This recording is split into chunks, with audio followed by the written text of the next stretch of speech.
clap for the cowboy when he kills so many Indians, because they are savages.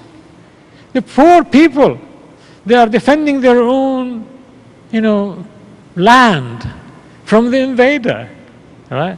But then he is cutting them down and we are clapping, oh, very happy. He is a drunkard, a womanizer and so on, wearing this long hat, right? Slinging guns right, left, hand and center. And we enjoy that.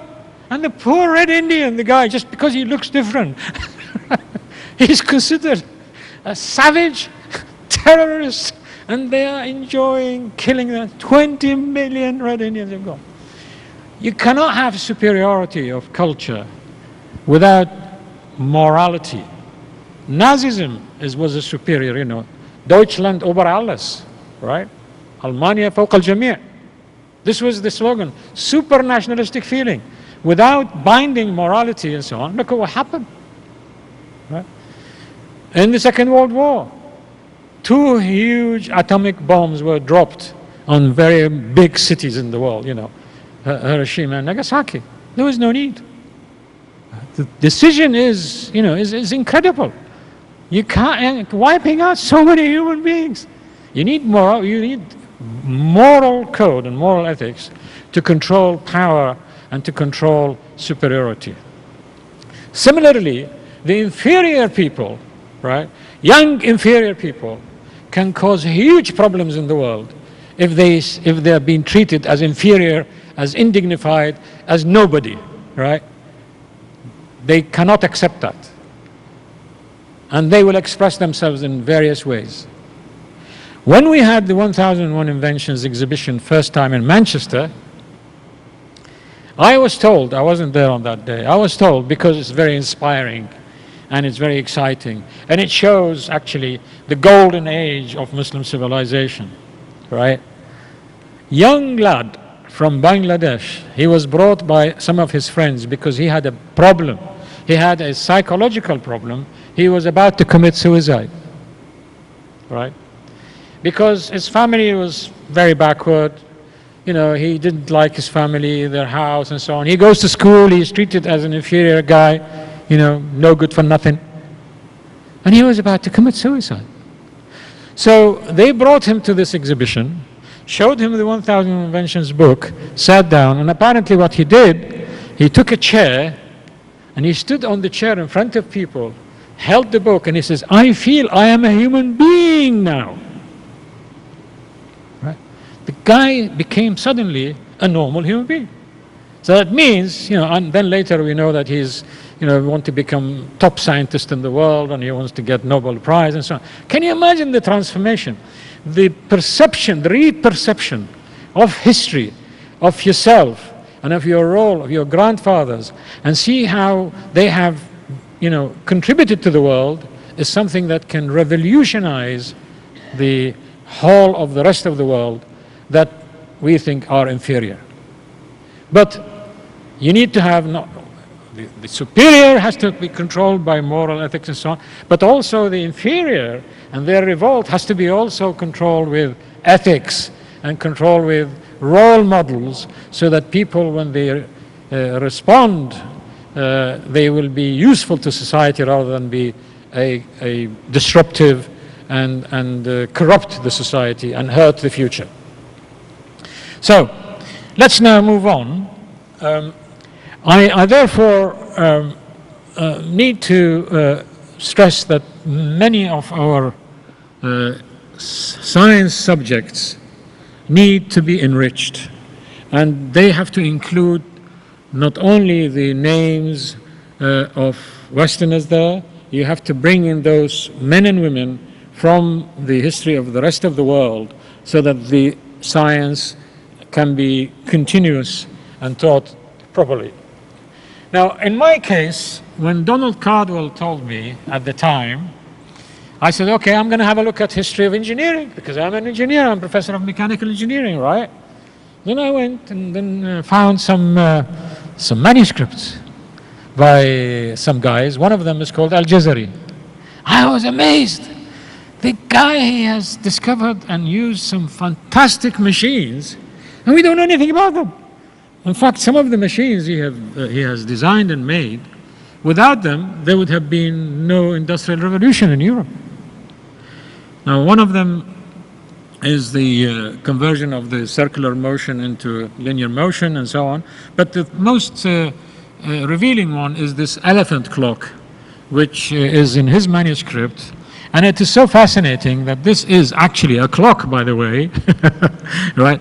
It is an elephant with various, and this clock is, and we produce animations from these manuscripts, really draw what they were supposed to look like, and using engineering principles and so on.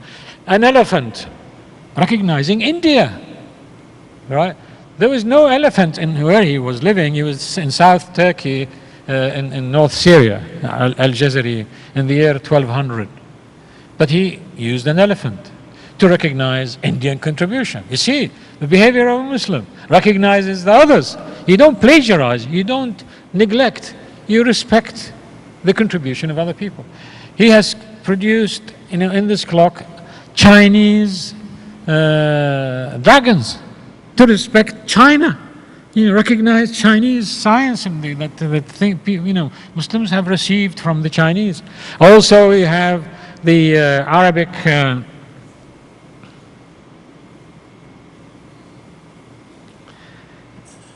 the robots.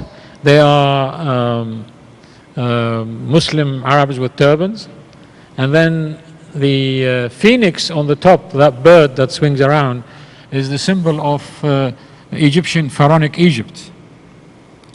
Okay? Now, so this is really great. I'm going to move on. This elementary discovery of turning the rotary motion into a linear motion is really extremely important in engineering. And when I discovered that, I thought this was really fascinating. And he's the one who the first suction pump in history. And as you see, this motion of the Madakhal Mas al-Kabisa, using water to drive it in the river, and then so that you raise water there. These are manuscripts on the left-hand side, and then how we reproduce them on the right-hand side. Now, this was really very exciting for me, because being a professor of mechanical engineering, I was able to look at it and see what was missing, and hence can be used in teaching. It can be used when I teach engineering. I can speak about these things, and people then will, students will recognize them, they can analyze them, and so on. Now, I had one of the students who have helped me drawing this, by the way. On the right, this is on the left, is a makhtuta of Taqiyuddin al-Rasid, originally from Syria, but he was based in Istanbul in the year 1550. Now, 6 cylinders, those of you who know how the cars work, very similar, isn't it? But the one who did this for his final year project is one from Oman, from Muscat, and his name, I think, was Muhammad al-Lawati. I don't know how to contact him. I wish but he did this. This is his drawing, by the way, on the right-hand side. I couldn't find when I've lost contact with him. Right? So, it's so easy to do these things in your educational curriculum. And this is just for engineering. You could do that in every subject. You go to manuscripts, you edit them, and find out what they say, and use and discover what contribution they have made. All right? And then, Taqiyuddin al-Rasid has also, it's a mechanical clock. This escapement mechanism system, this tick-tock, this, without that, you will not be able to tell time in the mechanical clocks. So it really is, I was absolutely fascinated. Yeah. This thing here is an alarm clock, works on water. I've made it. Can you hear it? No? Yeah. I made it quick so that but you can actually time it in this way. This was done by Banu Musa. The other one here is a very interesting machine, which is a wudu making machine. Wudu. Yeah. This is a robot. A very nice robot. You know, people like to respect water. You don't go there and say to the guest, go to the, you know, and you give him ample water and he flushes everything out. No, this water has to be protected, looked after. Very important, you know. Throughout Muslim tradition, this has been very, very important. And this robot here, you bring it to the guest who wants to make wudu. Then you tip the head of the bird, and then it starts working. It gives you the exact number of water spouts from the mouth, from the beak, that you need. Right? And when you're washing hands, washing face, washing arms, and so on, feet. And then when it finishes, it clicks and it turns, and it gives you a towel. That's really interesting, isn't it? But the automatic control inside the machine is really very interesting. Very interesting. And there are many other machines. I think that we need to go. This is a repetitive flush system, which uses siphon and valves that we use in our modern day. I'm really just doing this for in engineering, but you can do the same in every scientific and technological subject. The contributions of past civilizations is enormous, unbelievable.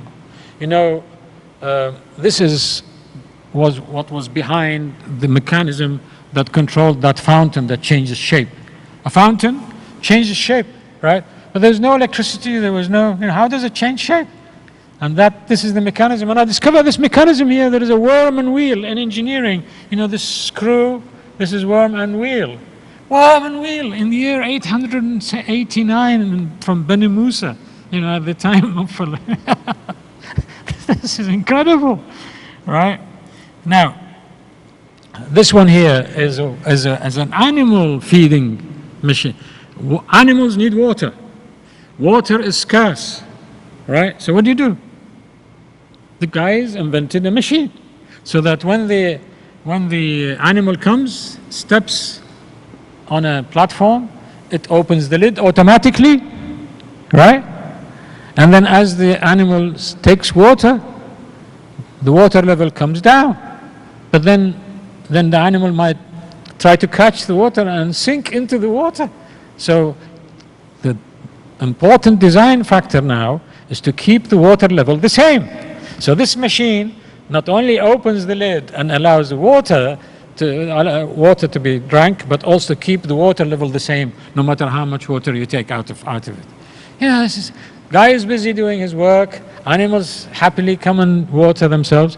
You preserve water because it's closed, it doesn't evaporate, and so on. Very interesting concepts. This is one planet living concepts. Right. This is what I was talking about in the early part of my lecture. And these are not done by forcing people to do it through government, through laws, do and don't do. No, it's from within. It's expressing their belief system in what we would call amal al-salih, right? We'll come to that in a minute. Now, the last thing that I'd like to touch upon is universities. The idea was talking about universities, education. Oh, okay, no. Just how many of you actually know what first university, where was it established and who built it? Right? Well, I tell you what, it was built by a lady, the first university in the world by a lady. Does any of our sisters here know the name of that lady? And how old was she? And where was she from? No. Really, it's incredible. Fatima al-Fihri, right? From Morocco, from the city of Fez. She and her sister inherited a lot of money في مدينة Fez, in the city of Fez. Her sister, usual H1 lady, you know, Horizon 1, do the same, right? We just do more of the same today. She built a mosque, Jami'. Now what does Fatima do? She built Jami'ah, feminine of Jami', right? And it has a meaning, universal education, right? Old, young, black, white, brown people, male and female, and teach as many subjects as there is a possibility. Not only fiqh and reading Quran and recitation. That's a university education for you, right? And it's still functioning as a university, by the way. The oldest university in the world. Now, can you tell me, if you got now a problem of liberation in our societies, many of our women, unfortunately, feel they are under constraint. And they see the Western, I'm not going to be talking about the politics, but our foundation is non-political and non-religious. But it is important to tell you that when one goes into history and try to find out why is it that these people did what they did, how come these people did what they did? Like, for instance, Fatima al-Fihri, what made her get out of this thing and does a Horizon 3 project, out of the box? Why? Now, when you go into her seerah and find out who she was and what she did, it's amazing. This young lady was 23 years of age in the year 850, more than 1,000 years ago. 850 miladi, CE, right? She doesn't just give money like many Muslim ladies and philanthropists. They just give money and, sadaqah fi sabilillah, sadaqah jariyah and so on, and they sit in their home, right? No, not Fatima. What she did, she became the project manager of the project. And she said, as a design criterion, not a single drop of water or material to be used out of the land itself. So everything that was built for this university was from the land. They dig for water, the wood is from that land, the stones were made from that land. It's incredible. More than that, the first day of inauguration of the project with the, what do you call it, the shovel, musha, is it? Or shovel, right? Put the shovel in. She starts fasting. Every day of the project, she fasted. Some people say it took 13 years. Don't know. History sometimes, some people dispute, some people, but this is written. Can you imagine, what kind of, purpose? What is the incentive to do things like that? And this is why we were interested in the incentives. Now, with the universities, by the way, you know what a chair is in the university? I mean, I have a chair in mechanical engineering, chair, right? Why do they use a chair? Chair is the chair of the sheikh in that university and in other universities, in mosques. Until now, you go to mosques, and when, I think in Ramadan in Morocco, even the king and his family, they have the Durus Al-Hasaniya. I was invited there, right? And the king and his family and all his governments and all these people, they sit on the floor, and the lecturer, they will not be I will not be standing there. I'll be sitting on that mimbar, on that big chair. So that's the chair. And this has been the tradition of great professors, they call them sheikhs or sheikha, right? To teach the students. So the concept of chair comes in from the kursi, which is an Arabic word. There are other things that we still use today from the university education, like all of us know about baccalaureate, don't we? Well, where does baccalaureate come from? That's the word, word is very strange. What do you mean baccalaureate? It was brought into Latin. It originates from bihaq al-riwaya. And those sheikhs, this Ustad Kursi, when is satisfied that you had sufficient education and you can narrate on his behalf, he gives you a certificate which is called bihaq al-riwaya. You have the right to narrate. Okay? So that's bihaq al-riwaya. But they don't stop on this. They don't stop on that. What they do is they expect you to behave yourself. If you are my student, Dr. Hilal, no, you are not my student, but the others, right? If Muhammad Lawati was here or Riyami, I had many from Oman, good students, mashallah. I'm very impressed with the Omanis, by the way, and they normally are very well behaved when they come to study. Anyway, so when you give a student your, I'm giving the name of Al-Hasani, right, to you. They say, this fellow is a student of Al-Hasani.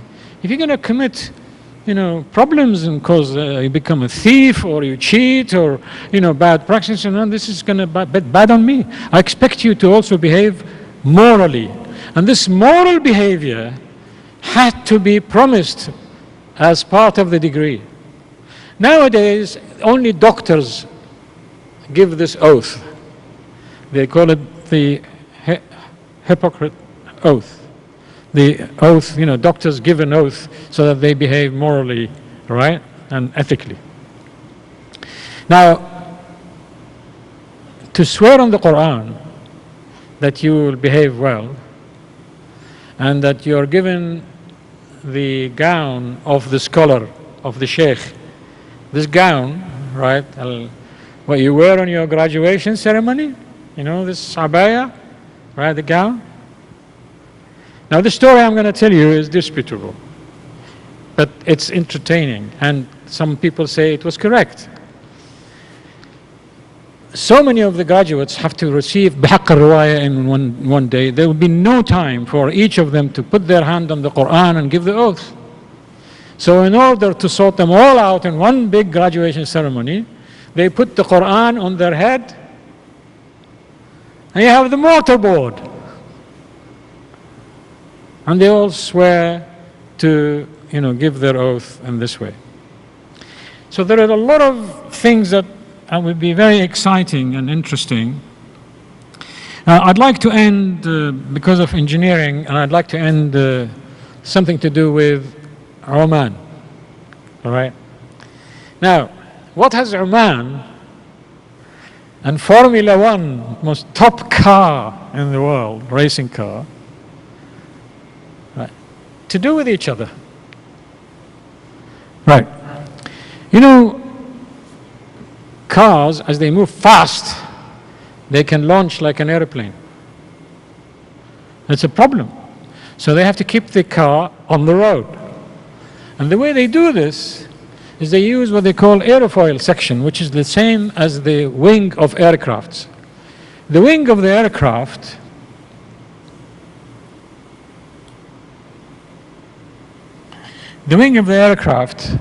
is such that when the wind passes on, the low speed underneath the flat section creates high pressure, whilst the top, because it's moving faster, it has less pressure, and therefore there is a lift. And the pilot can adjust the angles and so on, play with it. So if you reverse this section upside down, in the car, that sticks. That's very simple. That's Formula One for you. But where does the aerofoil section come from? Right? Now then, I think you have seen the previous. It comes from the lateen sail. Now you guys, you have almost ruled the world, your ancestors, in using the seas and using those fantastic ships and sailing. And the famous Ibn Majid, yeah? You know Ibn Majid? The one who has guided Vasco da Gama from the Cape all the way to India against the wind. Against the wind. How does one travel against the wind? You need wind, to push your sail forward. Now, how can you travel with the sails against the wind? That's the trick of this triangular sail and the, and the dynamics and the movement of how you can actually, because you play around with the sail, and the aerofoil idea comes from there. Because when the triangular sail actually curves, then there is a differential in the pressure. It makes it move in a certain direction at an angle, and then you manipulate the boat, and you travel in the other angle, and so on, so you can actually travel that way. And this is how Ibn Majid and his other colleagues used to overcome the difficulty of the wind, because they are seasonal winds, and they were able to maneuver themselves there. So there we are. You got Formula One, best of the past to design the future. I think that I'm going to end up here. There's the 1001 Inventions Now book. We're going to be talking tomorrow a lot more about 1001 Inventions and the exhibition and how it has impacted on the rest of the world and what's happening. There is also, out of this book, National Geographic has produced a young reader's book. It's not 1000 Inventions book, which is for the general public and for the mature people, but this one is for kids. It's called 1001 Inventions and Awesome Facts from Muslim Civilization. I hope that we've made an interesting conversation. I thank you for coming and for listening. I find that quite a number of you were interested and didn't fall to sleep. So I think I have probably been successful tonight. Thank you very much. Assalamu alaikum. Thank you very much, Professor Salim, for this very exciting